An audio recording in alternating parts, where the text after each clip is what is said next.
I'm going to show you how to easily make money using print on demand. And what's up guys, I'm James and welcome to Money Hustle, the best place to be if you're looking for great new ways to hustle and make money online.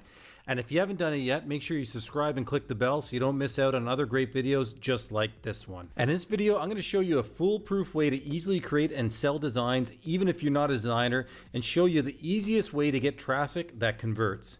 And to do this, we are going to be using a print-on-demand service to quickly create products we can then market to niche audiences that are receptive to these types of products and offers. And this method is so good and so easy to do. I know some people that are using it and are killing it. Anyways, I'm sure you're excited to get started. I'm excited to show you.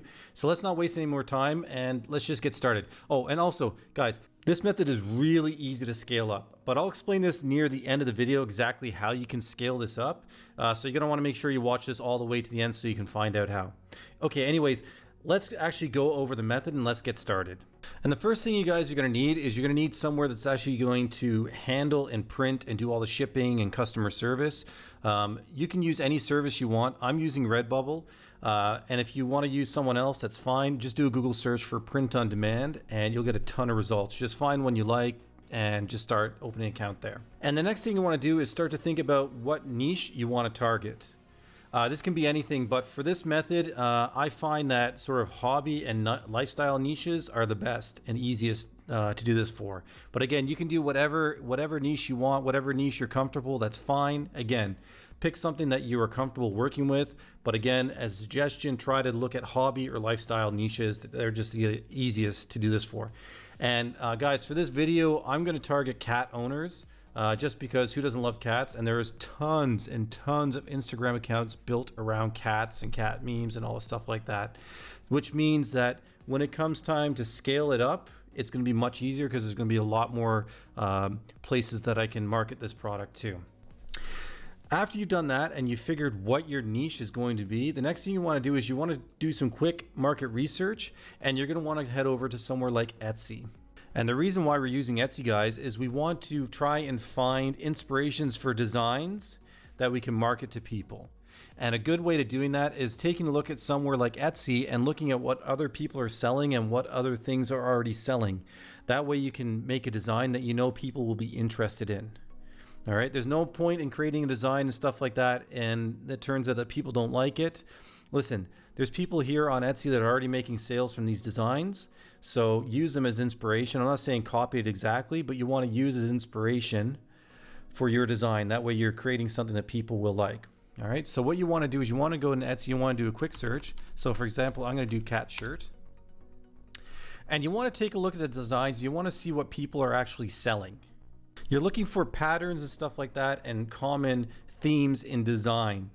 And not just from one shop. So if, for example, if you have a design that's the same on multiple shops, so this design, this is a different store, this is a different store. So this is the same design on two stores. Chances are it is selling.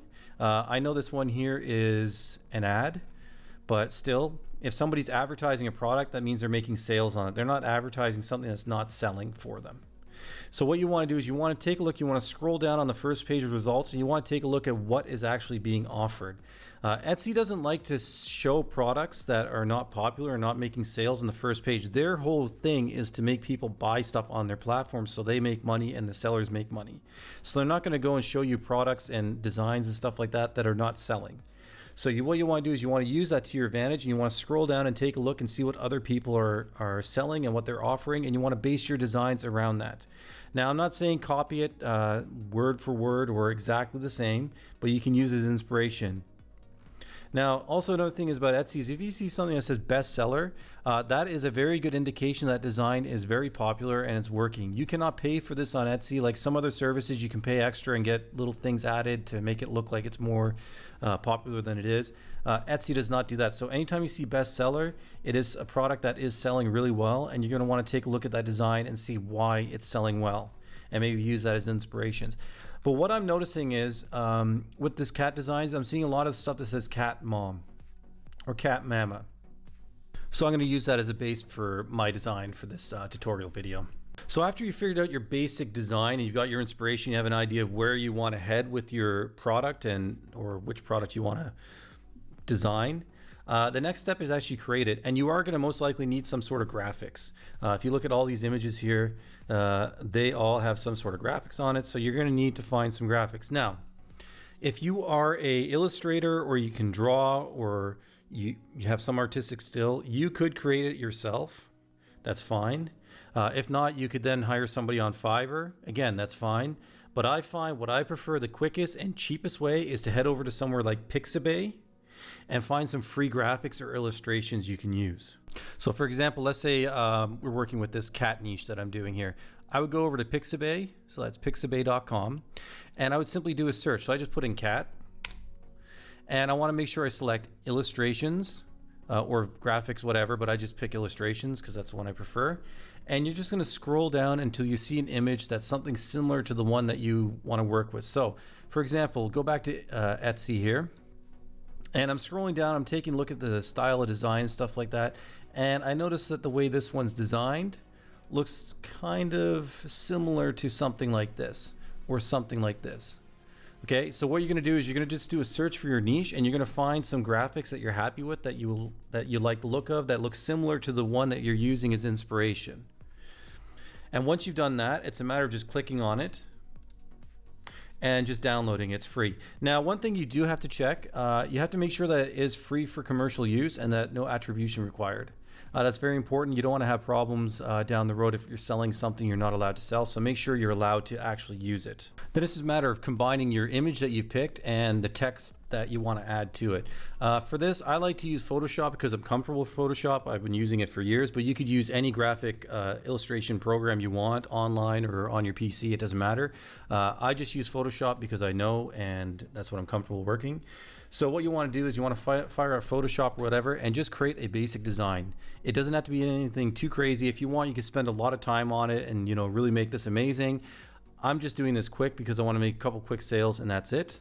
So what I've done is I've simply just added some text that's similar to the text that I have in my reference. So when I take a look at this here, I'm looking at kind of a script text.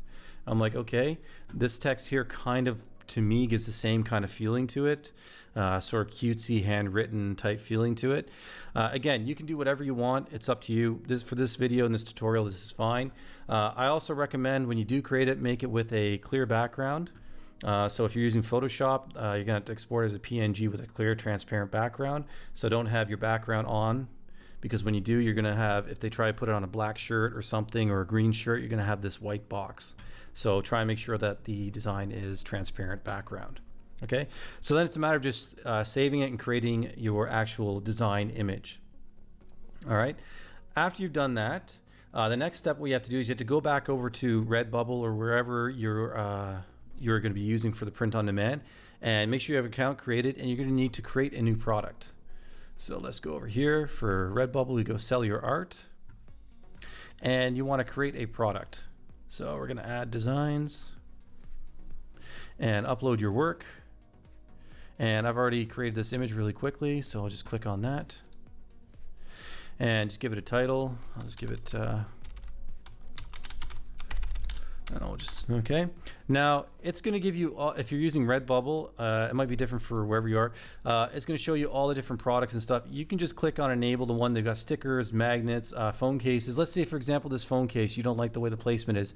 Click on edit, and you can just scale it down, get an idea what it's going to be like. Apply the changes. Scale it down a little bit more. There you go, that's a bit better. But yeah, you can do this on all of them. You know, you don't have to enable these. You can just have it just on t-shirts if you want. It's up to you. Again, and for the shirt here, you could scale it. There's all kinds of stuff you can do. See what it looks like on a red shirt. Again, how you set up your shop is up to you. I'm just showing you the basics of how to do this, and then you just click apply changes when you're happy. So as you can see, they have a ton of products here, mugs, everything. Anything you could ever want this design printed on, you could put it on there. Okay, so what you're going to want to do is you want to go and create a product, and when you're done with the product, just save it.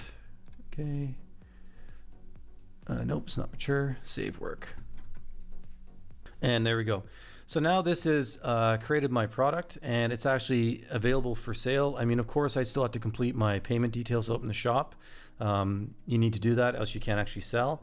But as you get an idea, these are all the various different products you have now with your design on it. Okay, and this is basically just print on demand. So what happens when somebody comes here, let's take, for example, let's say we're gonna market this shirt to our cat niche, okay? We're gonna copy the link and we'll just paste it on there.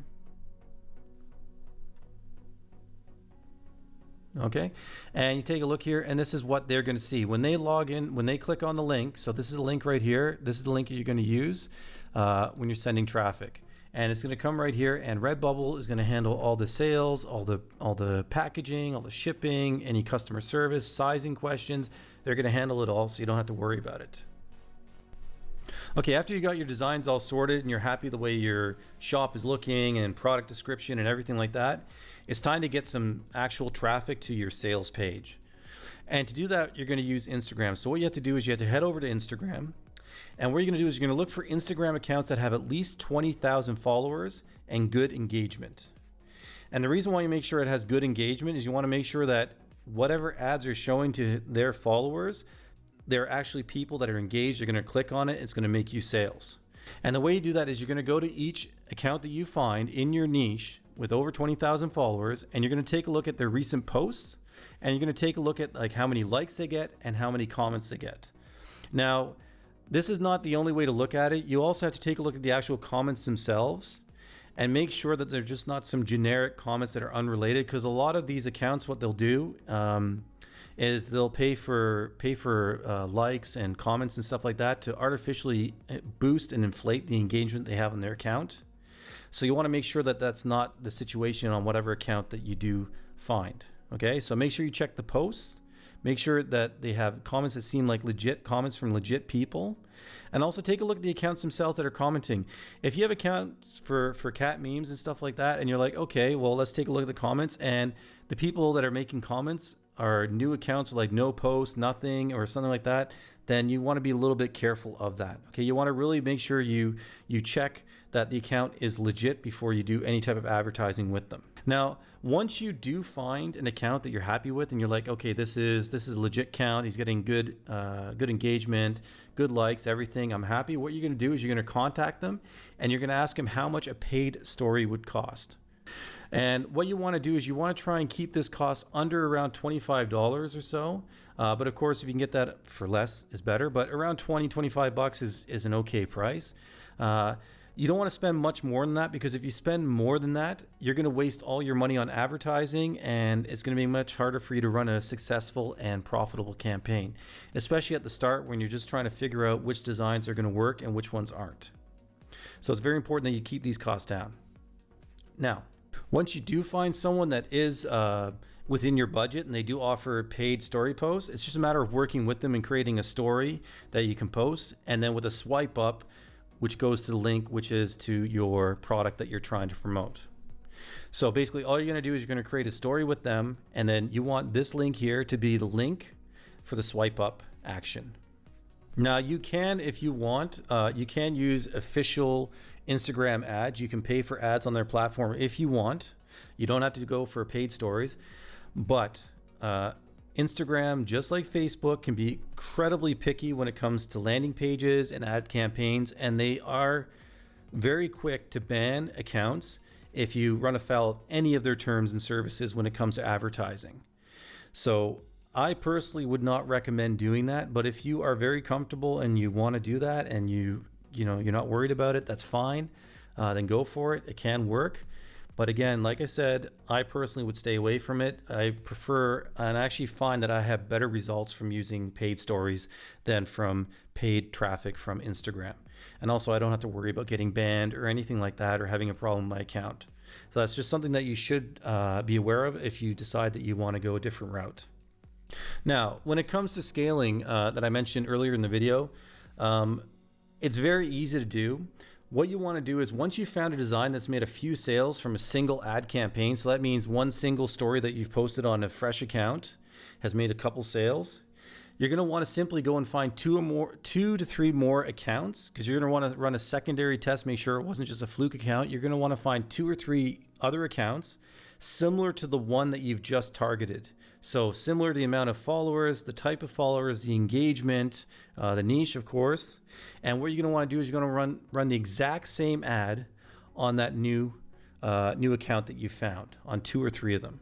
Now, if you notice that they perform well on all of them, so for example, let's say you did a test on 3 more accounts and you notice that like on 3 accounts it performed just as well or better, then you've got a winner. If not, I would suggest you just sort of keep trying to change designs and stuff like that till you find one that's consistent. All right. Now, once you found a consistent winner that, let's say, you're always making a couple sales. So, you're spending, let's say, $25 and you're making $50 or $100. That's a winner. Because now what it is, it's a matter of just scaling up. You go from doing it on 2 or 3 accounts. You want to find as many accounts as possible and run ads on all of them. All right. And that's the way you're going to scale this up. So basically, you're going to make, every time you spend $25, you're going to make $100. Okay, fine. I'm going to do that 10 times. All right. But I can't stress this enough. Only do this after you have proven and shown consistent results for the product or design that you're trying to market. Do not do it before then. If you do, you're going to waste a lot of money. Do not do this until you've proven a consistent result from your design. And guys, don't worry if the first few designs you choose to market don't pan out or don't sell that well. It can take a couple of tries until you find the right one or the one that does work. And just because let's say this design doesn't work, it could be something as simple as like, okay, maybe I need to make this a lot bigger to fill up all of the shirt. There's little tweaks you can do, which just gets into like A/B testing, but we'll get to that in future videos. But don't give up, guys. It can take a couple tries to get it right. Okay. But when you do, guys, you can make a ton of money from this method. All right. Anyways, guys, that's all I wanted to share with you today. Get out there, create some amazing designs, and use this method to make some money. I hope you enjoyed the video. If you like this video, make sure you subscribe and thumbs it up. Until next time, I hope you have a great day, and I'll see you then.